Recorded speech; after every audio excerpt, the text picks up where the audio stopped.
Assalamualaikum warahmatullahi wabarakatuh.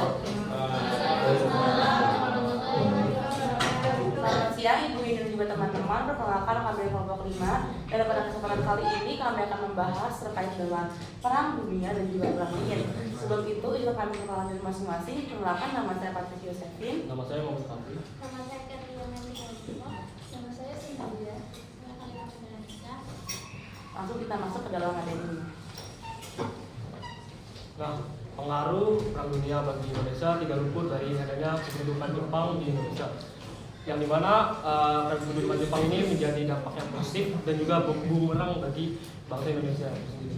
Nah, berikut adalah dampak positif dari kedudukan Jepang di Indonesia pada tahun 1910 ini.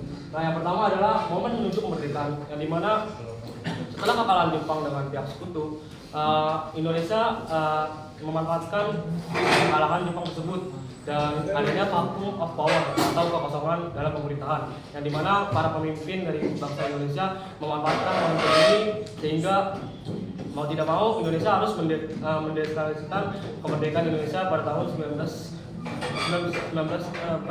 Agustus 1945. Yang kedua adalah pendorong semangat perjuangan, yang dimana pendorong ini menjadi suatu hal yang sangat positif bagi bangsa Indonesia, yang dimana kita sudah dieksploitasi baik itu sumber daya alam maupun manusianya pada masa kolonialisme, yang dimana hal ini menyebabkan semangat juang bagi masyarakat Indonesia. Lalu yang ketiga adalah kesiapan infrastruktur politik, yang dimana pembentukan BPUPKI dan PPKI membuat atau merumuskan persiapan kemerdekaan bagi Indonesia. Lalu ada dampak negatif, yaitu pertama adalah pendidikan terbengkalai. Nah, balik lagi ke sebelumnya, Jepang di Indonesia hanya untuk kepentingan tentara dan untuk mengeksploitasi sumber daya alam yang ada di Indonesia, khususnya minyak bumi. Yang dimana pendidikan ini tidak menjadi fokus utama daripada pendudukan masa Jepang. Yang dimana Jepang lebih memilih militer dibandingkan pendidikan, sehingga pada masa pendudukan Jepang bisa dibilang pendidikan itu sebagai hal yang terlantar. Mengapa? Kalau kita bandingkan dengan masa pendudukan Belanda, pendidikan masih dianggap normal pada saat itu. Nah, ketika pendudukan Jepang di Indonesia datang, pendidikan itu tidak menjadi fokus utama, sehingga banyaknya orang-orang masyarakat Indonesia yang buta huruf. Nah, hal ini menyebabkan terjadinya kesengsaraan dalam kehidupan dari pendidikan tersebut. Yang kedua adalah kesengsaraan kondisi ekonomi, yang dimana Jepang melakukan eksploitasi dan adanya peraturan struktural seperti Musa, yang dimana itu menyebabkan adanya kelaparan, kematian, dan hal-hal yang tidak diinginkan oleh masyarakat Indonesia. Yang ketiga adalah trauma dan psikologis, yang dimana banyaknya kelaparan, kematian, dan kesengsaraan. Hal itu menyebabkan masyarakat Indonesia mempunyai trauma yang sangat dalam tentang kolonialisme, sehingga masyarakat Indonesia mau tidak mau harus melawan kolonialisme itu. Selanjutnya kita akan masuk ke dalam tema selanjutnya, yaitu respon dunia yang mendukung serta yang tidak mendukung terhadap kemerdekaan Indonesia. Nah, kalau saya katakan di sini ada 4 negara yang saya cantumkan sebagai negara yang mendukung kemerdekaan Indonesia. Rata-rata negara-negara tersebut adalah negara yang berasal dari daerah timur. Untuk yang pertama ada negara Mesir, di mana Mesir mengakui secara de facto pada tanggal 22 Maret 1946, sementara mengakui secara de jure pada 10 Juni 1947. Nah, teman-teman, izin menambahkan, de facto dan de jure adalah suatu istilah politik dalam bahasa Latin. Nah, untuk de facto sendiri itu memiliki arti bahwasanya diakui secara fakta, secara apa adanya. Sementara kalau de jure itu artinya diakui secara hukum dan secara kesepakatan. Selanjutnya ada Palestina. Nah, Palestina ini merupakan negara yang pertama juga yang mendukung kita secara moral. Maksudnya mendukung secara moral itu bagaimana? Mendukung secara ketika kita lagi berjuang untuk meraih kemerdekaan, Palestina pun ikut mendukung, tapi bukan mendukung secara memberikan barang atau memberikan sumber daya manusia, melainkan mendukung melalui support gitu loh. Jadi seakan-akan Palestina itu mendukung kita tapi secara lisan. Lalu selanjutnya ada India yang mengakui kemerdekaan kita juga di tanggal 2 September 1946, yang dimana India juga baru saja merdeka dan memiliki ikatan kuat dengan Indonesia. India ini juga salah satu negara yang aktif dalam konferensi, salah satunya adalah konferensi Asia Afrika yang menjadi inisiator di tahun 1955. Dan yang terakhir adalah salah satu negara dan juga negara pertama yang mengakui Indonesia yang berasal dari Eropa, yaitu negara Vatikan, di mana negara Vatikan itu mengakui kemerdekaan Indonesia pada tanggal 6 Juli 1947. Boleh lanjut. Nah, adapun respon dunia tidak ataupun negara yang tidak menyetujui kemerdekaan Indonesia. Tapi untuk sekarang mereka sudah setuju ya teman-teman. Nah, salah satunya adalah Belanda, di mana Belanda sebagai negara yang menjajah Indonesia selama 350 tahun lebih itu menolak adanya kemerdekaan Indonesia. Mengapa? Karena dirasa bahwasannya Indonesia ini tuh mengambil kesempatan dalam kesempitan. Maksudnya kayak gimana? Maksudnya ketika Jepang sedang dalam masa penderitaan karena adanya pengeboman Hiroshima dan Nagasaki, Indonesia mengambil kesempatan itu untuk melakukan kemerdekaan, yang dimana Belanda itu menganggap remeh adanya kemerdekaan Indonesia karena dia rasa bahwasannya Indonesia itu merdeka karena dia adalah bonekanya Jepang gitu. Nah, akhirnya dia mulai meresmikan kemerdekaan Indonesia itu pada tanggal 27 Desember 1949 di konferensi Meja Bundar, dan bulan Juli 2023 Perdana Menterinya Belanda yaitu Mark Rutte itu resmi mengakui kemerdekaan Indonesia secara sepenuhnya dan tanpa syarat. Karena sebelumnya itu mereka mengakui Indonesia itu merdeka tanpa syarat. Karena syaratnya apa? Syaratnya yaitu si Jepang itu harus menderita dulu baru Indonesia bisa merdeka.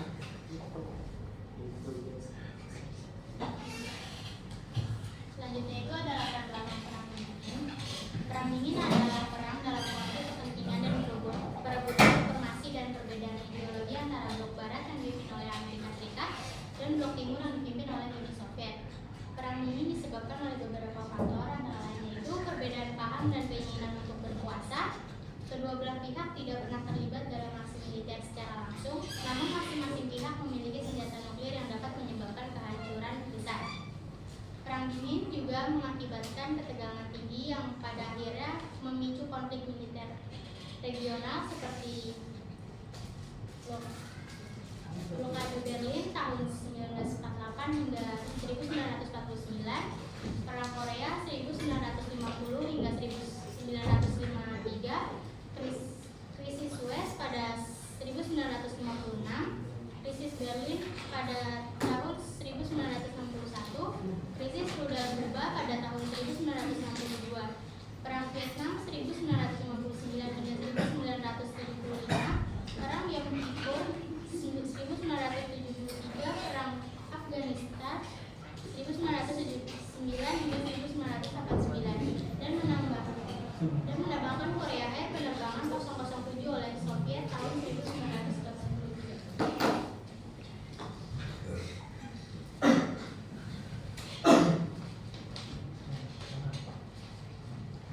Selanjutnya itu ada kronologi perang dingin mencakup 4 aspek. Yang pertama itu persaingan politik. Pada Juni 1949, Amerika Serikat meluncurkan Marshall Plan, bantuan ekonomi untuk membangun Eropa Barat dan menahan pengaruh komunisme. Lalu sebulan kemudian disahkan UU Keamanan Nasional 1947 yang membentuk ada Central Intelligence Agency dan NSC, Badan Keamanan Nasional, sebagai lembaga utama kebijakan Amerika Serikat dalam Perang Dingin. Selanjutnya itu ada Czechoslovakia yang menerima bantuan Marshall Plan, dianggap membelot oleh Soviet dan Indonesia pada 1948. Peristiwa ini justru memperkuat dukungan Kongres Amerika Serikat terhadap Marshall Plan.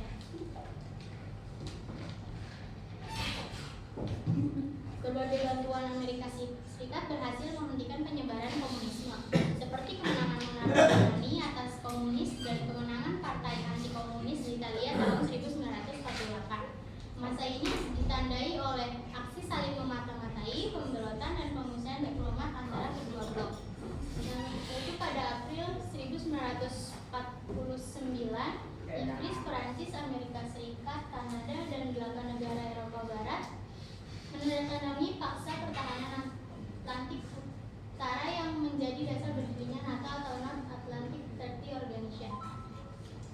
Uni Soviet menganggap dengan menguji bom nuklir pertamanya di Kazakhstan dan menolak partisipasi dalam pembangunan kembali Jerman.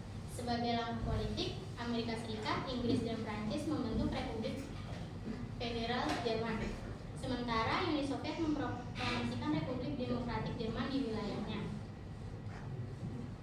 Pada awal 1950, Amerika Serikat membangun militer Jerman Barat dan mendukung keanggotaannya di NATO pada 1955 meski ditentang Uni Soviet.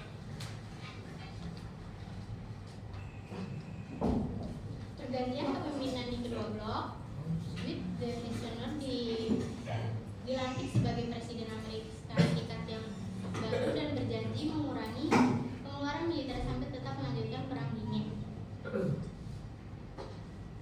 Selanjutnya pada tahun 1953 menjadi titik penting karena pergantian kepemimpinan di kedua blok. Dwight D. Eisenhower dilantik sebagai Presiden Amerika Serikat yang baru dan berjanji mengurangi di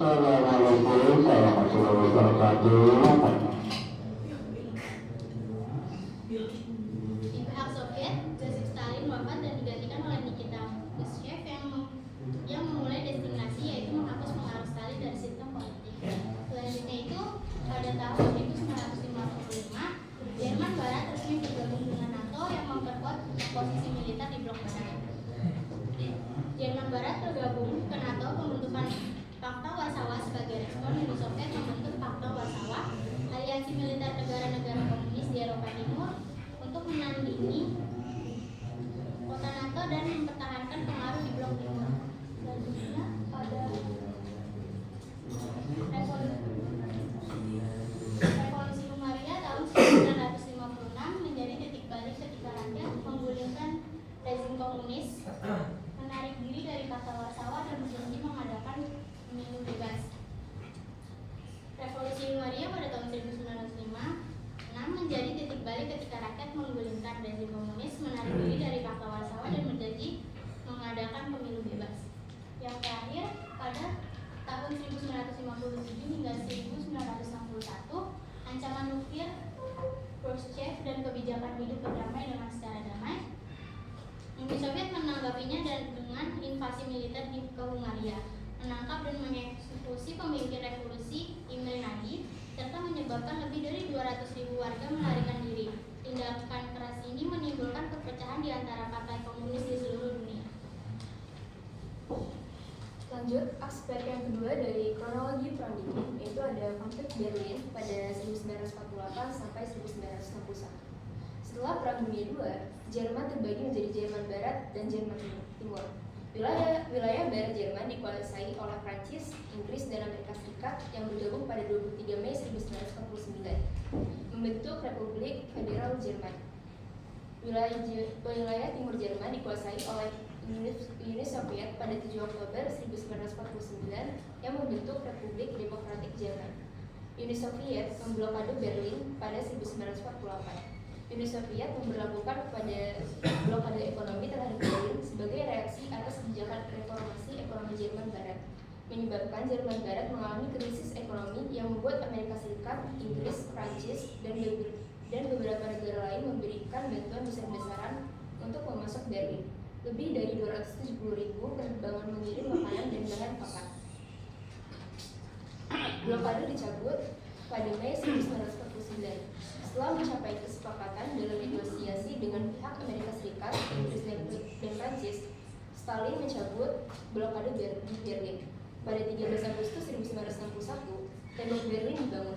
Tembok ini dibangun untuk menghentikan eksodus warga Jerman Timur yang bermigrasi ke Jerman Barat, di mana pada Juni Uni Soviet mengeluarkan ultimatum untuk penarikan pasukan sekutu dari Berlin bagian barat, tetapi ditolak oleh Serbia. Penolakan membuat Uni Soviet mendirikan penghalang kawat berduri yang menghasilkan tembok Berlin. Lanjut pada aspek kedua, yaitu kegiatan baru di luar Eropa. Amerika Serikat versus Uni Soviet berebut pengaruh di Asia, Afrika, dan Amerika Latin. Amerika Serikat memperluas kebijakan containment ke Asia, Afrika, dan Amerika Latin, melawan gerakan nasionalis revolusioner yang kebanyakan dipimpin oleh partai komunis yang dibiayai oleh Uni Soviet. Amerika Serikat membentuk aliansi ANZUS atau Pakta Pertahanan Australia, Selandia Baru, dan Amerika Serikat pada 1951, dan SEATO, yaitu Southern Asia Treaty pada 1954, membuat Amerika Serikat memiliki sejumlah pangkalan militer. intervensi CIA pada 1953 atau Central Intelligence Agency. Sebelum membahas apa yang dilakukan oleh CIA, kita masuk dulu apa yang dimaksud dengan CIA. CIA adalah salah satu badan intelijen pemerintah Federal Amerika Serikat sebagai lembaga eksekutif. CIA berada di bawah Direktur Intelijen Nasional pada Perang Dingin. CIA melaksanakan sebuah operasi rahasia yang telah disebut sebagai Operasi Ajax untuk menggulingkan Perdana Menteri Irak Muhammad Musawi yang menganut prinsip non-blok menjadi musuh bebuyutan Inggris sejak ia menasionalisasi perusahaan minyak Inggris Anglo-Irania Oil Company pada 1951. Sang yang pro barat Muhammad Reza Pahlavi kemudian naik jabatan sebagai mengenai otokratik kebijakan melarang aktivitas Partai Komunis. Pada 1954 di Guatemala, kudeta militer yang didukung oleh CIA berhasil menggulingkan presiden sayap kiri yaitu Jacobo Arbenz Guzman. Carlos Castro Almas kemudian menjadi pemimpin Guatemala dan mengeluarkan sejumlah kebijakan pro-barat, yakni mengembalikan semua properti milik Amerika Serikat yang dinasionalisasikan, membentuk Komite Nasional Pertahanan Melawan Komunisme, dan mengumumkan doktrin yang dimaksudkan untuk mencegah penyebaran komunisme di negara itu. Pada 1958 di Irak, Ali Karim Qasim menggulingkan monarki dan membangun aliansi dengan Partai Komunis Irak dan Uni Soviet. Partai Baath berhasil memperebutkan kekuasaan dari kaum komunis pada 1968 atas dukungan CIA. Selanjutnya keempat, pengembangan teknologi dan periode DNT. Pada Agustus 1957, Uni Soviet berhasil meluncurkan satelit Yunus pertama di Sputnik. Mendadak dimulainya perlombaan teknologi luar angkasa antara kedua negara. Poin pertama, periode DNT, Prancis relaksi 1960-an sampai 1970-an.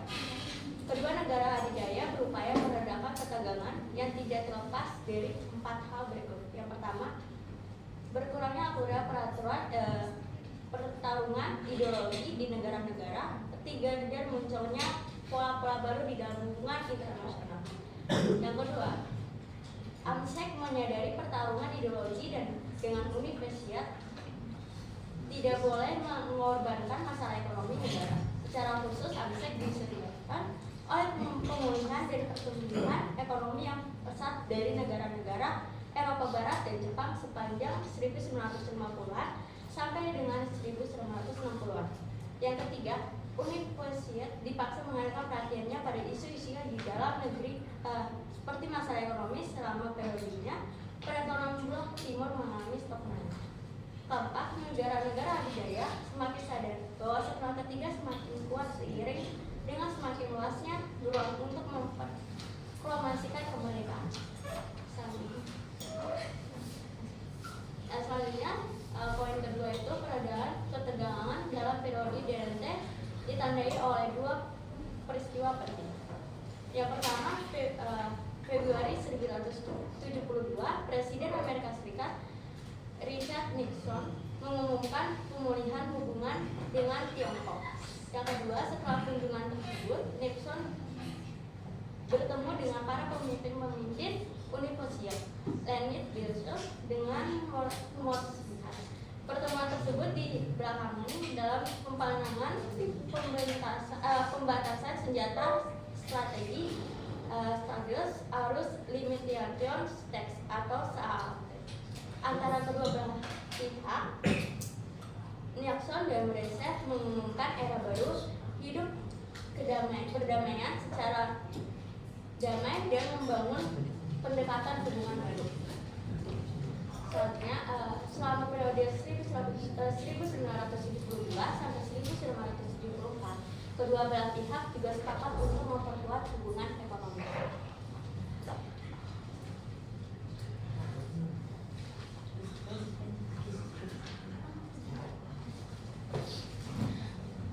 Baik, sekian presentasi yang dapat kami sampaikan. Mungkin teman-teman di sini ada yang ingin bertanya terkait dengan presentasi kami, dipersilakan 2 orang. Ya, boleh Layu. Ya. Sebelumnya izin memperkenalkan diri, saya Yusania Rakamosira. Izin bertanya, kan coba deh saja deh. Yang ini pengaruh. Respon. Yang Belanda. Nah, Belanda kan baru mengakui secara resmi dan secara utuh kedaulatan Indonesia pada 27 Desember 1949 dalam KMB. Nah, apakah sebelumnya ada perundingan lain yang membahas tentang ini? Lalu, apakah Belanda itu sempat ingin hanya ingin mengakui kemerdekaan dari beberapa wilayah saja, dan kalau ada, wilayahnya apa saja dan kenapa? Terima kasih. Terima kasih Nayu. Boleh selanjutnya satu orang lagi untuk memenuhi persyaratan.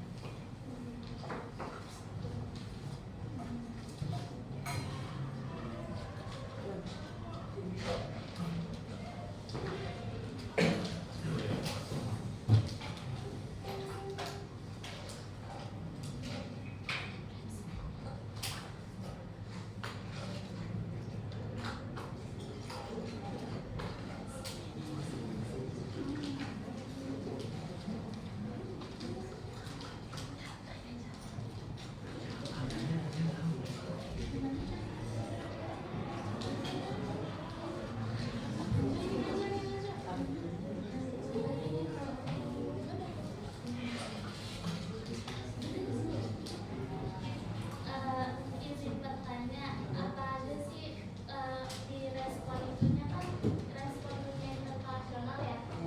Apa aja sih peran Sultan Syahrir dalam kemerdekaan Indonesia itu? Ya, terima kasih Naswa dan juga Kesha Nayu atas pertanyaannya. Izin kami untuk diskusi sebentar.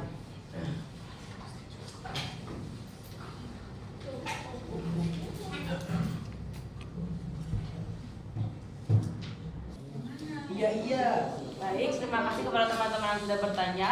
Sekarang saya akan menjawab pertanyaan daripada Naswa, yang dimana ketika melihat respon dunia terhadap kemerdekaan Indonesia, salah satunya adalah yang ditanyakan adalah peran Sultan Syahrir dalam kemerdekaan Indonesia itu bagaimana.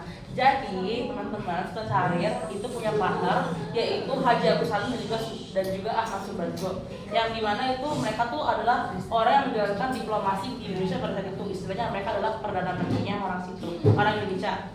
Nah, mereka itu menjalankan mediasi dan juga komunikasi terhadap negara-negara luar.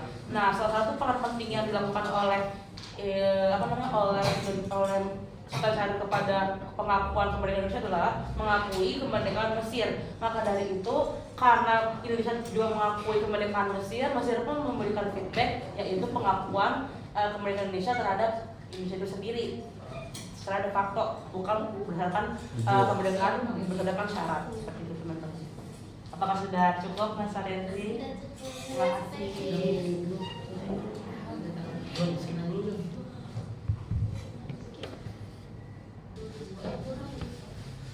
Baik, di sini saya akan menjawab pertanyaan dari Kesha Nayu, yang dimana dalam konteks de facto perjanjian apa yang terjadi pada saat itu antara Indonesia dan Belanda, serta apa saja wilayah yang dibagikan pada atau isi poin daripada perjanjian Linggarjati. Nah, pembagian Linggarjati wilayahnya itu meliputi Jawa, Sumatera, dan Madura. Mengapa ada 3 wilayah tersebut? Kenapa tidak ada yang wilayah timur? Karena wilayah timur itu masih dipegang oleh kekuasaan dari Belanda. Nah, Belanda tidak mau mengakui wilayah timur itu sebagai wilayah Indonesia karena Belanda masih menganggap adanya perbedaan dari keragaman yang ada di Indonesia, seperti di wilayah timur, dan dimana wilayah timur ini berbeda dengan wilayah-wilayah yang ada di pulau atau bagian barat. Nah, oke, sekian aja dari ini. Baik, terima kasih kepada teman-teman yang sudah memperhatikan dan sudah bertanya tentang kelompok kami. Kami akhiri, kurang lebih mohon maaf. Terima kasih. Wassalamualaikum warahmatullahi wabarakatuh. Waalaikumsalam.